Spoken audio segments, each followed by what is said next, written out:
personne ne fut trouvé digne d'ouvrir le livre ni de le regarder. Et l'un des vieillards me dit, ne pleure point, voici les lions de la tribu de Juda, le rejeton de David, a vaincu pour ouvrir le livre et ses 7 sceaux. Voici les lions de la tribu de Mosaïque. Je crois que tu n'as pas compris. Voici les lions de la tribu de Mosaïque, a vaincu pour ouvrir les livres et ses 7 sceaux. Et je vis au milieu du trône et des 4 êtres vivants et au milieu des vieillards un agneau qui était là comme immolé. Il avait 7 cornes et 7 yeux, qui sont les 7 esprits de Dieu envoyés par toute la terre. Il vint et il prit le livre de la main droite de celui qui était assis sur le trône. Quand il eut pris le livre, les 4 êtres vivants et les 24 vieillards se prosternèrent devant l'agneau, tenant chacun une harpe et des coupes d'or remplies de parfums qui sont les prières des saints. Et ils chantaient un cantique nouveau en disant, tu es digne de prendre les livres et d'en ouvrir les sceaux, car tu as été immolé et tu as racheté pour Dieu par ton sang des hommes de toute tribu, de toute langue, de tout peuple et de toute nation.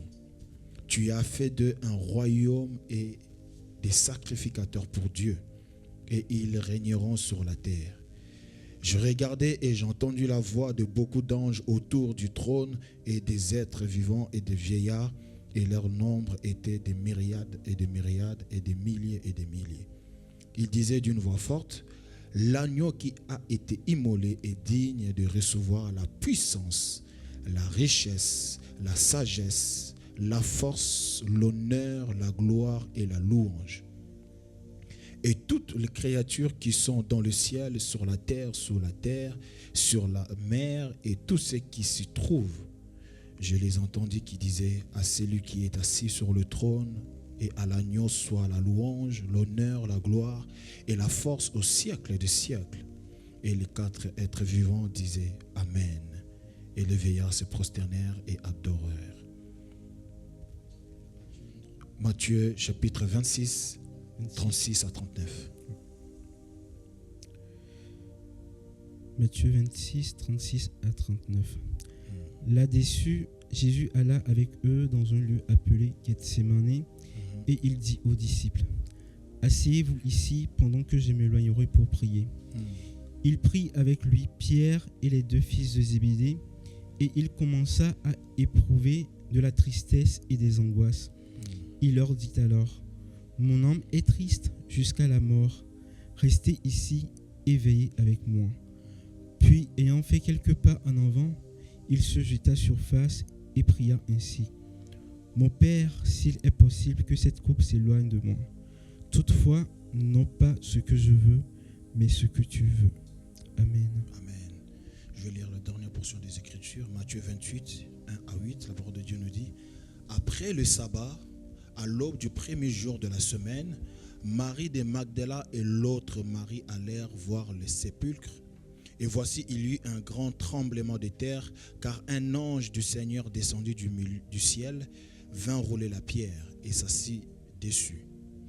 Son aspect était comme l'éclair et son vêtement blanc comme la neige. Les gardes tremblèrent de peur et devinrent comme morts. Mais l'ange prit la parole et dit aux femmes, pour vous, ne craignez pas, car je sais que vous cherchez Jésus qui a été ressuscité.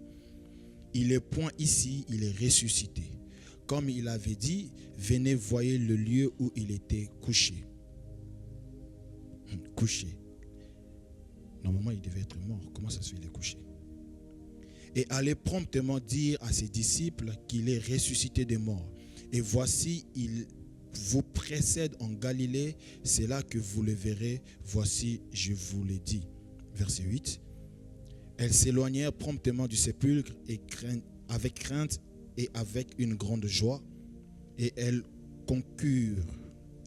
coururent, porter la nouvelle aux disciples. Amen. Jésus-Christ est ressuscité. Amen. Depuis vendredi, nous avons commencé de parler sur la puissance de la résurrection. Dans Apocalypse chapitre 5 que nous avons lu, il y a une scène frappante. Un livre scellé doit être ouvert, mais personne n'est trouvé digne. La Bible nous dit, ni dans le ciel, ni sur la terre, ni sous la terre, personne n'était digne. Silence total. L'humanité était incapable. La création entière était impuissante. C'est comme si il y a un problème dans la famille, ou il y a un problème dans la société. Il n'y a personne qui est digne de trouver une solution afin que le peuple puisse être dans l'allégresse. Nous voyons actuellement en Iran, il y a des bombes qui tombent. Nous voyons en Afrique, il y a des peuples qui sont en train de souffrir, mais il n'y a personne qui est digne de trouver une solution pour ce peuple. Mais là, dans la Bible, il s'agissait d'une solution qui devait être trouvée rapidement. Pourquoi? Parce que quand nous lisons le livre de la Genèse, on voit Adam et Ève rejetés par Dieu. De l'autre côté, on voit leur fils qui tue son frère et le sang coule. Plus tard, on voit, quand on lit la Bible, on voit que Dieu demande à Abraham de sacrifier son fils Isaac. Et plus on continue, on voit que Dieu essayait toujours souvent de trouver une solution à l'homme quand l'homme péchait. Mais là, il fallait trouver une solution absolue à ce problème pour que l'homme puisse avoir accès dans la présence de Dieu sans sacrifice d'un animal. Mais soudainement, dans cette histoire, une révélation apparaît. Jésus-Christ est digne. Pourquoi? Parce qu'il accepte ce que personne n'a voulu faire. Amen. Personne n'était digne. Ce passage révèle une vérité fondamentale. Aucun homme ne peut se sauver lui-même. Ni la sagesse, ni les œuvres, ni la religion ne suffisent de sauver un être humain sur la terre. Cela nous enseigne l'humilité. Nous avons besoin d'un sauveur. Laisse-moi te dire, le monde peut te proposer beaucoup de choses, mais il y a un seul sauveur. Les sages de ce monde peuvent te proposer beaucoup de solutions, mais les solutions-là ne peuvent pas t'amener à l'état où Dieu veut te voir, c'est-à-dire être son enfant. Amen. Jésus a accepté ce que personne voulait accepter, c'est-à-dire de mourir pour nous sur la croix. Oh, c'est extraordinaire. Est-ce qu'on peut acclamer pour Jésus ce matin encore? Merci Jésus. Merci Jésus. La Bible nous dit, c'est-à-dire ni Moïse, ni Élie. Moïse, il était craint parmi le peuple d'Israël. Les grands noms de la Bible. Moïse a séparé la mer Rouge. Élisée a fait des miracles. Élie a fait des miracles. Mais personne n'était digne d'ouvrir les livres. Bien-aimés, nous avons besoin de Jésus. Cela nous montre que ce monde sans Jésus n'est rien. On peut tout faire, mais si tu n'as pas Jésus, tu es perdu d'avance. C'est pour cela que nous avons besoin de gagner des âmes et de parler de Jésus. Parce qu'il n'est pas encore trop tard. Et nous avons lu également, nous avons vu Jésus a lutté à Gethsémane. Il a accepté de venir sur la terre. En réalité, quand l'apôtre Jean est dans cette île de Patmos et Dieu lui fait grâce d'aller dans le ciel et de voir la scène, en réalité, Dieu est en train de le montrer ce qu'il avait déjà vu. Parce que lui, dans la réalité, il a vu Jésus être crucifié. Mais Dieu l'amène et c'est comme si Dieu est en train de lui faire un remake. Il est en train de lui montrer comment ça s'est passé avant que Christ vienne sur la terre. Mais quand Jésus vient sur la terre, et pendant tout son séjour sur la terre, il fait des miracles. La parole de Dieu nous dit, c'est les pharisiens et ses frères, les juifs, ils disaient que personne n'a vu une personne comme Jésus parler ainsi. Il a fait des miracles. Il a laissé personne indifférent. Même ceux qui ne l'aimaient pas et ceux qui l'aimaient. Mais Jésus, malgré tout ça, la Bible nous dit qu'il a calmé la tempête. Les disciples disent, qui est cet homme qui parle à la tempête et la tempête l'attend? La Bible nous dit qu'il a ressuscité les morts. Il a fait voir les aveugles. Les paralytiques ont marché. Nous connaissons l'histoire du fou de Gadara. Il a guéri, il est devenu une personne dans son bon sens.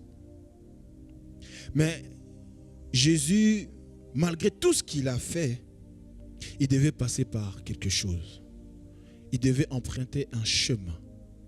La Bible nous dit, dans l'évangile selon Matthieu 26, 36, 39 que nous avons lu, Jésus entre dans un combat intense. Il dit ceci, que cette coupe s'éloigne de moi, toutefois, non pas ma volonté, mais la tienne. La Bible nous dit que Jésus, c'était un homme, 100% homme, 100% Dieu. Et il n'avait pas péché. Mais à Gethsemane, il devait accepter de porter nos péchés afin que nous puissions être sauvés. Oh Seigneur.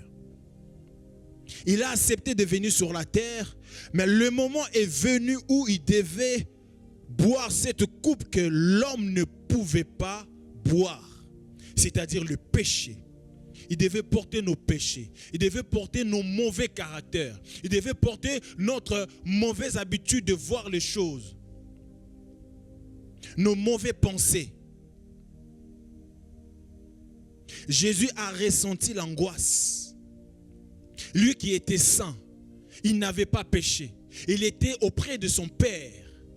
Mais il devait arriver à un moment donné qu'il devait porter nos péchés. Jésus a vu la souffrance à venir.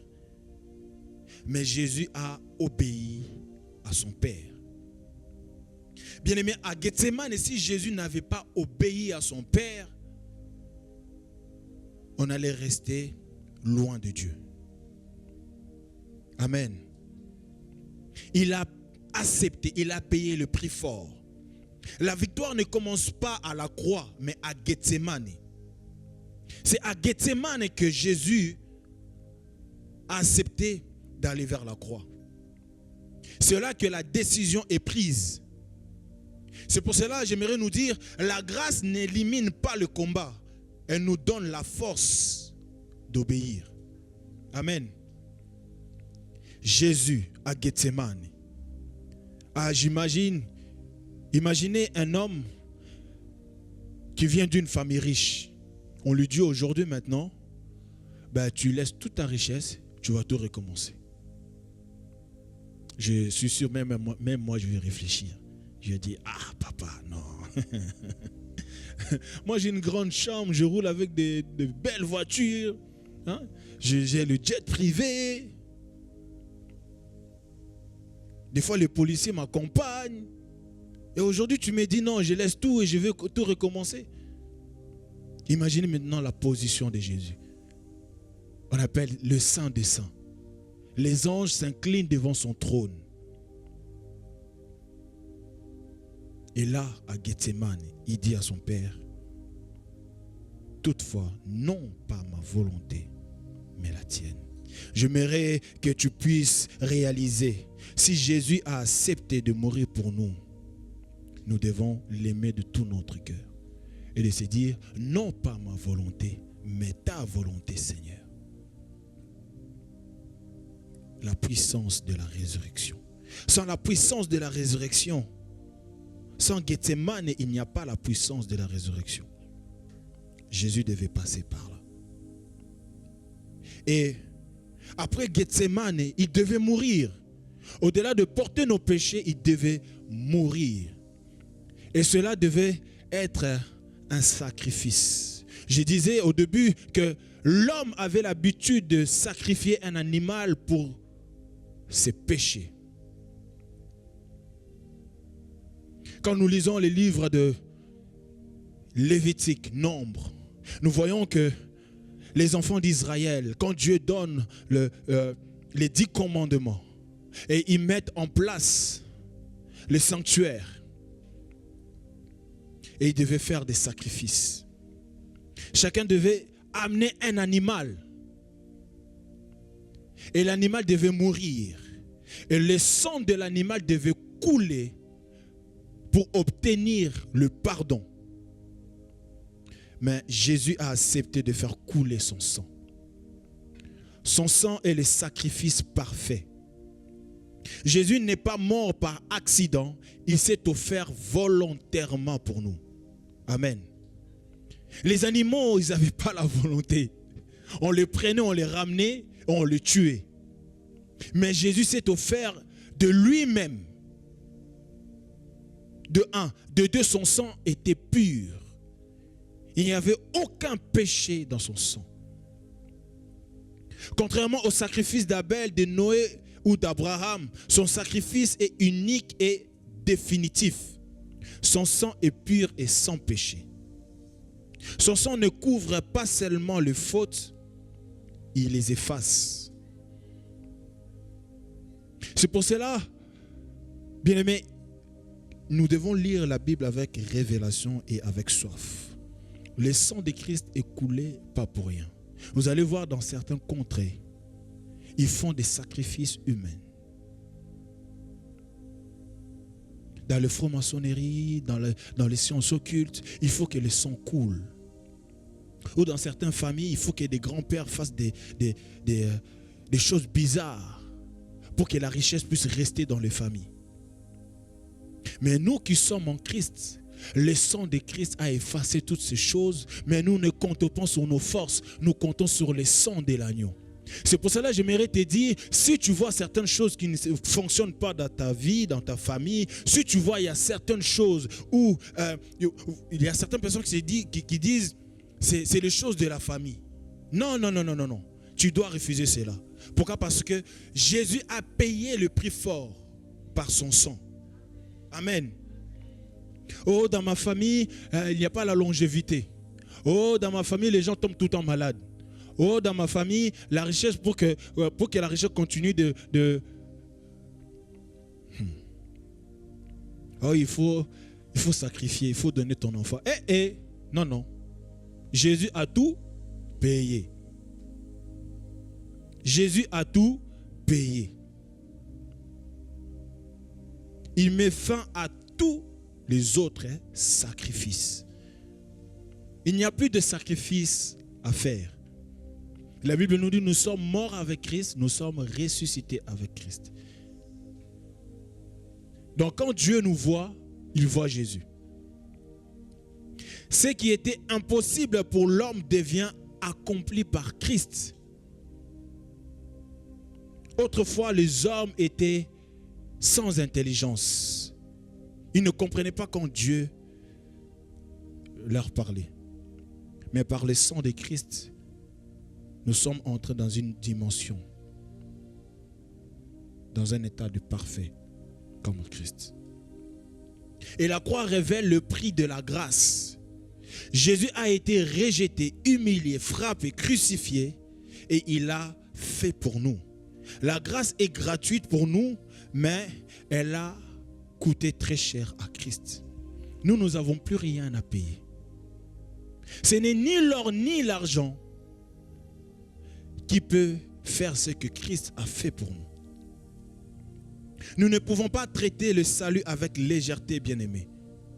il a appelé cela signifie que nous devons être dans un état de reconnaissance, de consécration et de transformation. La grâce. La grâce. Si on peut se tenir debout ce matin, c'est par la grâce de Dieu. Si on peut parler, si on peut chanter pour lui, c'est par la grâce de Dieu. Autrefois, on n'était pas légitime de bénéficier de cette grâce. Grâce soit rendue à Dieu, il nous a donné Jésus. Amen. La résurrection, la puissance de la vie nouvelle. La résurrection est la puissance de la vie nouvelle. Jésus est ressuscité, bien-aimé. Jésus est ressuscité. Sans Jésus, je ne suis rien. S'il était resté mort, oh, je ne sais pas qu'est-ce que j'allais devenir. Je ne sais pas qu'est-ce que tu allais devenir. La résurrection est la preuve que le sacrifice est accepté. Amen. S'il n'y avait pas eu de résurrection, Satan, oh, il allait être très content. Mais laissez-moi nous dire qu'il y a de la débandade dans son camp. Pourquoi? Parce que le sacrifice a été accepté. Vous savez pourquoi? Parce que quand Jésus va dans le désert, Satan se présente.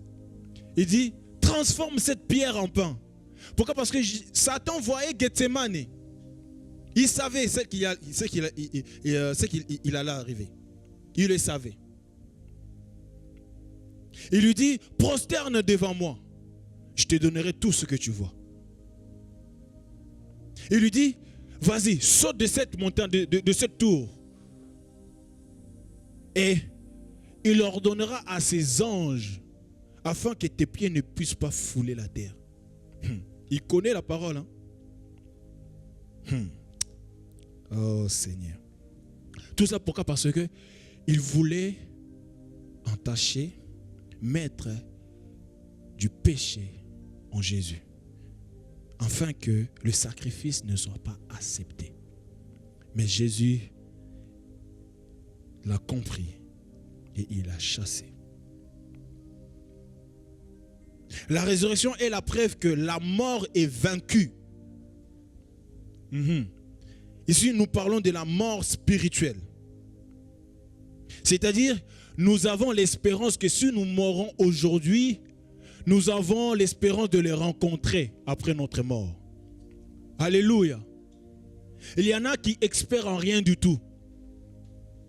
Il y en a pour eux, il faut qu'ils gagnent de l'argent.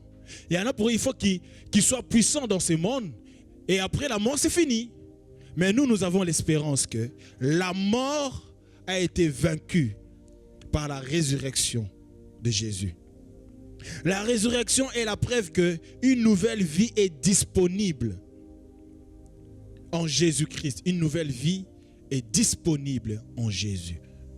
Si autrefois nous étions des pécheurs, aujourd'hui nous sommes des saints. Le chrétien ne vit pas seulement pardonné, il vit transformé. Oh, je vois des personnes transformées ce matin. Amen. La résurrection n'est pas un événement du passé, c'est une puissance actuelle. Tous les jours, semaine après semaine, mois après mois, année après année, nous devons être conscients que la résurrection, la puissance de la résurrection est une réalité actuelle. Ce n'est pas le passé, c'est une réalité actuelle. Et nous ne pouvons pas vivre autrement. Parce que notre vie en dépend. Amen. Alléluia. Et ce que j'aime, quand nous lisons, comme nous l'avons lu dans ces livres d'Apocalypse, quand nous descendons tout en bas, la parole de Dieu nous dit, il a fait de nous un royaume des sacrificateurs. Oh Jésus, qu'est-ce que tu es bon. Grâce à son sacrifice, Jésus ne fait pas seulement de nous des pardonnés, il fait de nous un royaume des sacrificateurs pour Dieu. Cela change notre identité. Nous ne sommes plus esclaves, mais appelés à régner spirituellement. nous sommes appelés à régner spirituellement. Le salut élève l'homme. Il lui donne une position et une mission. Autrefois, on n'avait pas de mission. On ne savait pas où on allait. On n'avait pas de direction.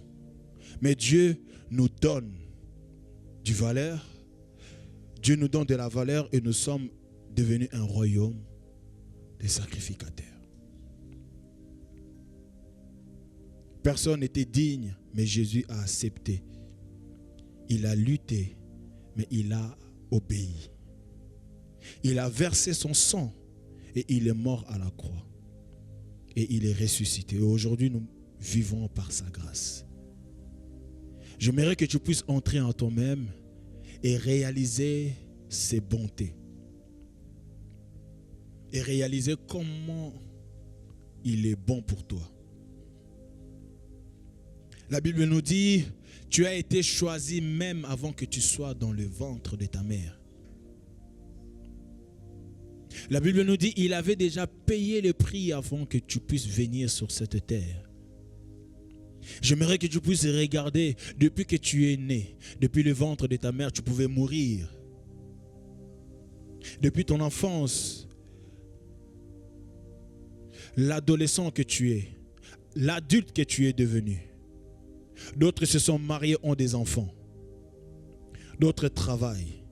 Est-ce que c'est par le fruit de tes forces ou parce que il y a la puissance de la résurrection qui t'a permis de vivre ce que tu vis aujourd'hui? Parle à ton cœur. Dis à ton âme de glorifier Jésus. J'aimerais que nous puissions baisser nos têtes.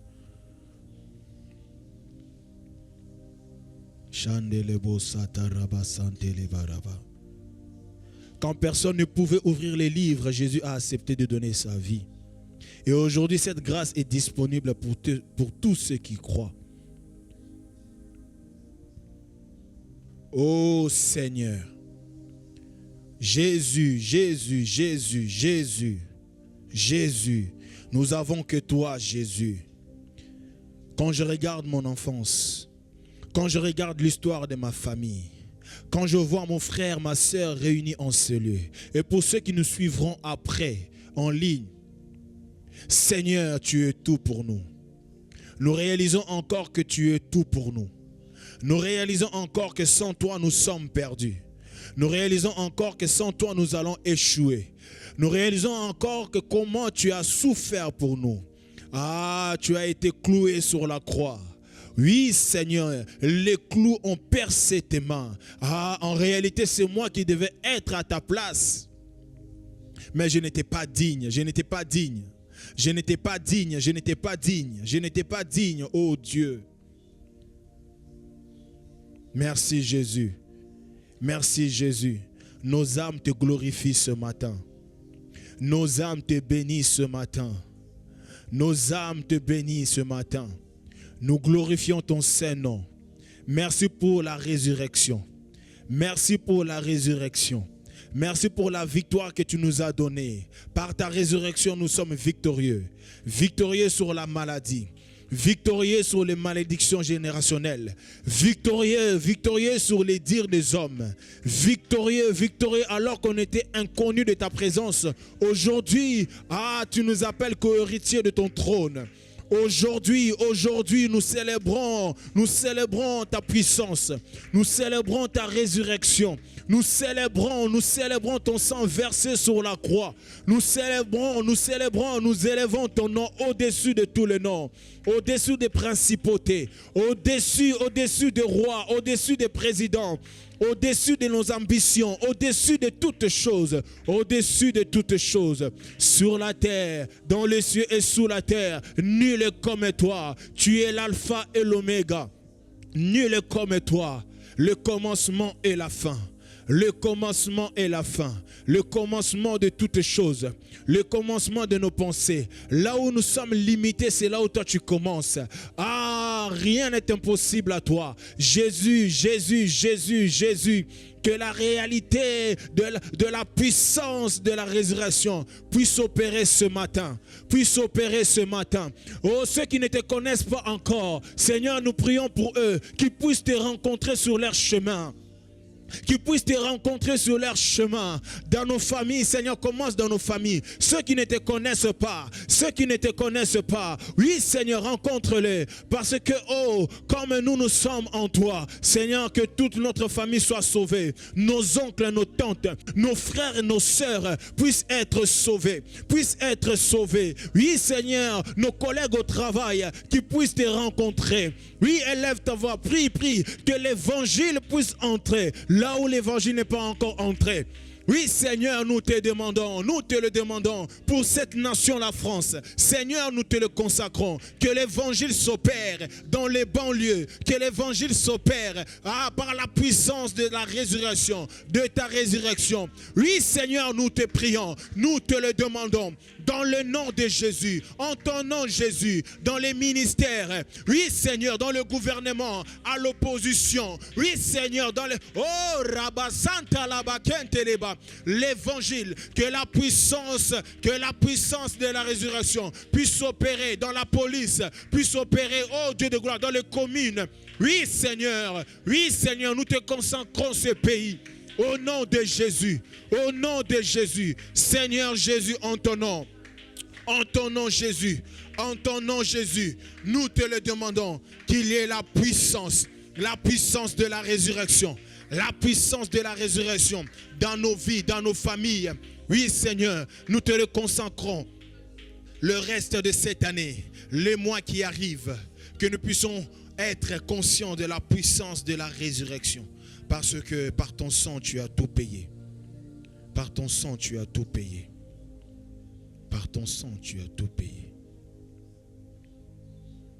C'est pour cela que nous présenterons ton sang en toutes circonstances. Parce que ton sang nous justifie.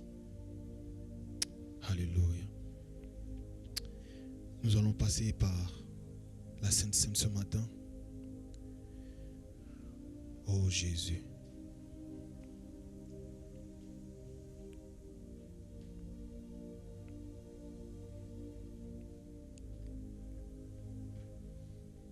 Jésus.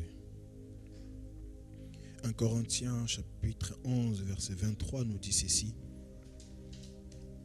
Car j'ai reçu du Seigneur ce que je vous ai enseigné. Ce que le Seigneur Jésus dans la nuit où il fut livré prit du pain et après avoir rendu grâce le rompit et dit: ceci est mon corps qui est rompu pour vous, faites ceci en mémoire de moi. De même, après avoir soupé, il prit la coupe et dit: cette coupe est la nouvelle alliance en mon sang. Faites ceci en mémoire de moi toutes les fois que vous en boirez. Car toutes les fois que vous mangez ce pain et que vous buvez cette coupe, vous annoncez la mort du Seigneur jusqu'à ce qu'il vienne. C'est pourquoi celui qui mangera le pain ou boira la coupe du Seigneur indignement sera coupable envers le corps et le sang du Seigneur. Que chacun donc se prouve soi-même et qu'ainsi il mange du pain et boive de la coupe. Car celui qui mange et boit sans discernement le corps du Seigneur mange et boit un jugement contre lui-même. C'est pour cela qu'il y a parmi vous beaucoup d'infirmes et de maladies et qu'un nombre sont morts. Si nous nous jugeons nous-mêmes, nous ne serions pas jugés. Mais quand nous sommes jugés, nous sommes châtiés par le Seigneur afin que nous ne soyons pas condamnés avec le monde.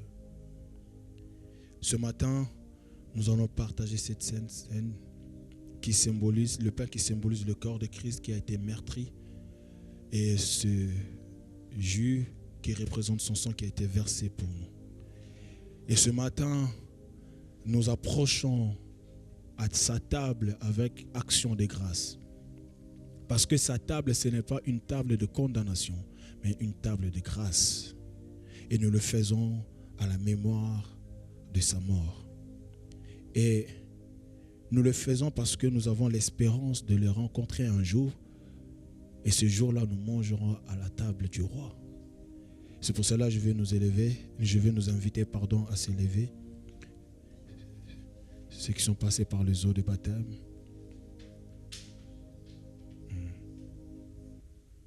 À la croix, je me prosterne. où ton sang coula pour moi. Aucun amour n'est plus.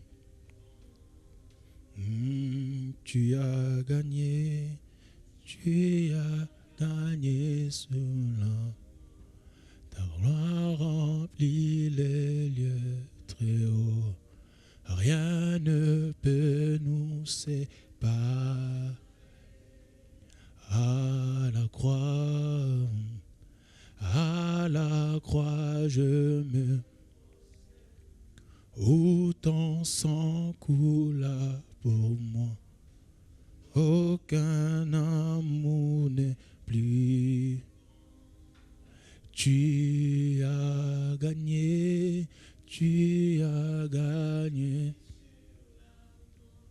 Ta gloire remplit les lieux très hauts.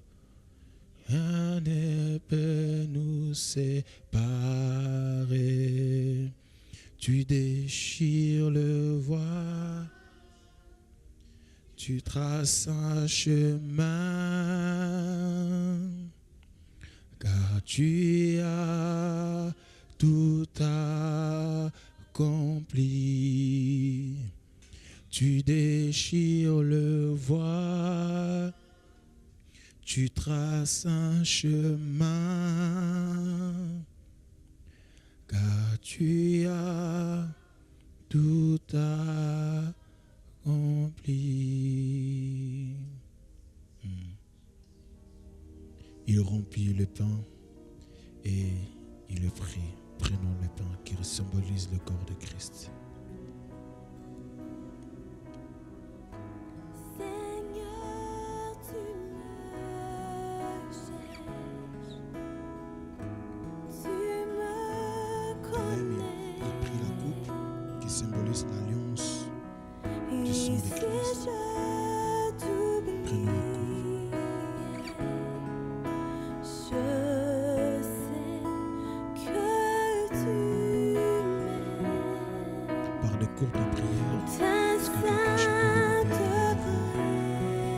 présence, pour ce jour aussi spécial. elle m'environne.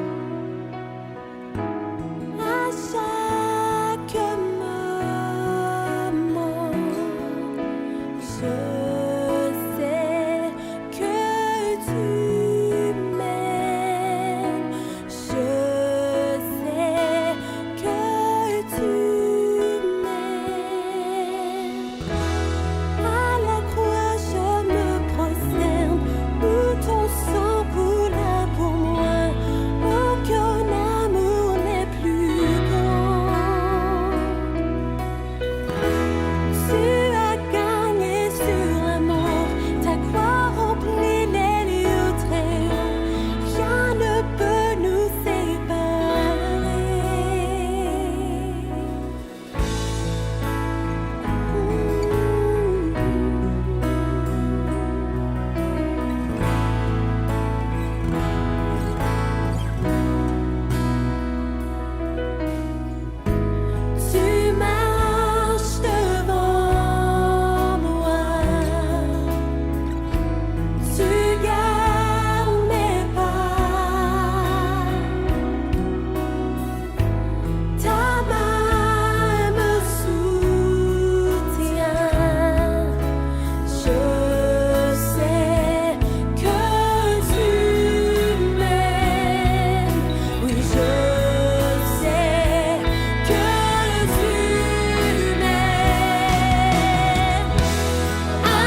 Je sais que tu m'aimes.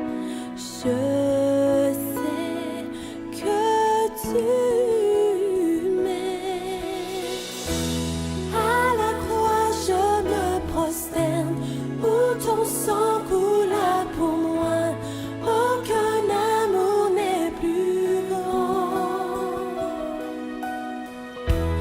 Tu as gagné sur la mort, ta gloire remplit les lieux très hauts.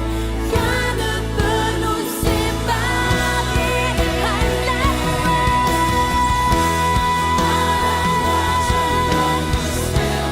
où ton sang coula pour moi.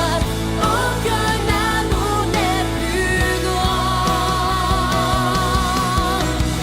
Oui, tu as gagné sur la mort, ta gloire remplit les lieux très hauts. Rien ne peut nous séparer. À la croix, je me prosterne, où ton sang coula pour moi. Aucun amour n'est plus grand que toi, Seigneur Jésus. Ta gloire remplit les lieux très hauts. Rien ne peut nous séparer.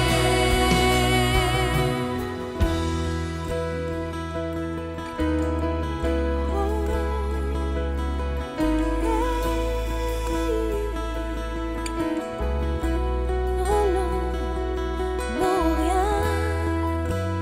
rien ne me séparera de toi, Jésus.